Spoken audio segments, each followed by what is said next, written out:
Hello students, I am Saurav Avasthi, English faculty of Mount Literacy School.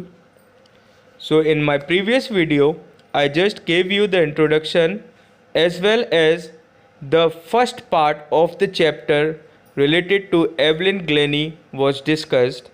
Now in this part, in this video, we are going to discuss about Ustad Bismillah Khan, the one who was a legend of our country of India, the one who famous, who created history and made this instrument Sehnai famous in this world.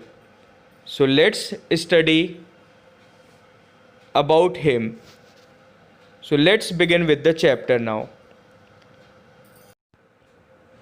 Revival of Pungi. Emperor Aurangzeb had banned the playing of a musical instrument called pungi in the royal residence, for it had a shrill and unpleasant sound. So what actually happened, students, when pungi was banned at that time, one of the barber of professional musician family, he played, that means he tried to improve the tonal quality of the pungi, and he played the instrument before royalty and everyone was impressed. And finally, the instrument was so different from pungi and had to be given a new name.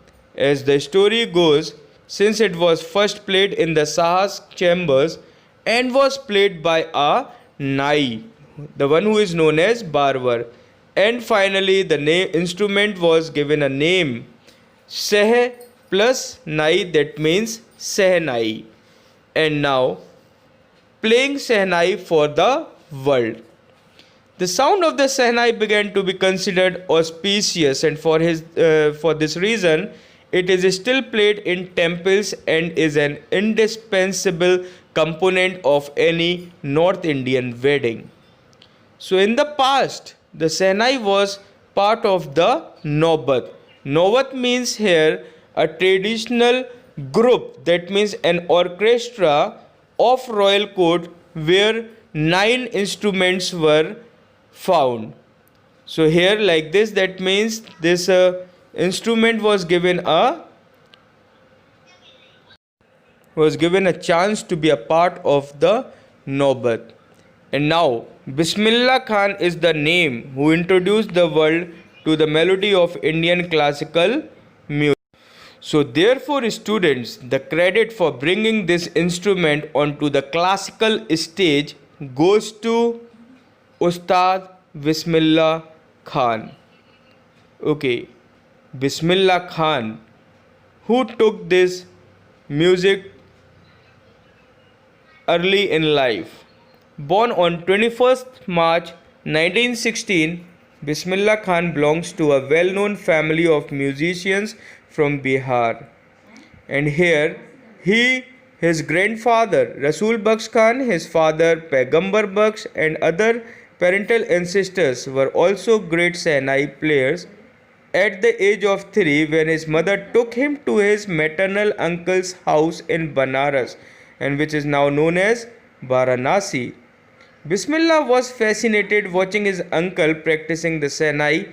He started accompanying his uncle and practiced a lot, and the name of his uncle was Ali Baksh.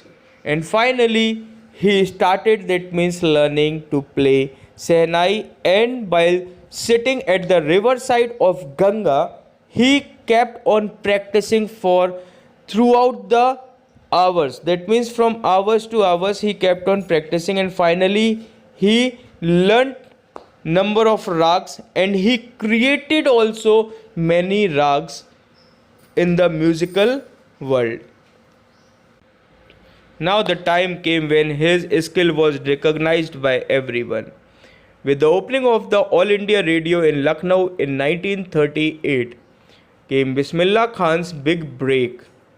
He soon became an often heard Sehnai player on radio. When India gained independence on 15th of August 1947, Bismillah Khan became the first Indian to greet the nation with his Sehnai.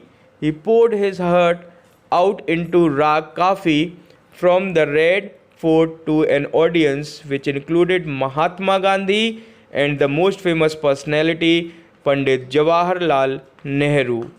And finally, the film director Vijay Bhatt was so impressed after hearing Bismillah play at a festival that he named a film after the instrument only. And what he called that movie, Goonj Uthi Sehnai. So, students, here this was the time when he was recognized by everyone. And now we will discuss about his achievements. Let's start. Bismillah Khan became the first Indian to be invited to perform at the prestigious Lincoln Center Hall in the United States of America.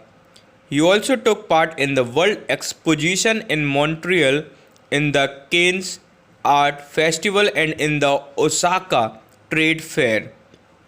That means Ustad Bismillah Khan took part in number of programs. Where also an auditorium in Tehran was named after him, Tahar Mosque Ustad Bismillah Khan. National awards like the Padma Shri, the Padma Bhushan, and the Padma Vibhushan were conferred on him. And finally, he was awarded India's highest civilian award, the Bharat Ratna. So these were the achievements. Now, his love for Banaras. Despite traveling so many countries, he was exceedingly fond of Banaras and Damrao. They remain for him the most wonderful towns of the world.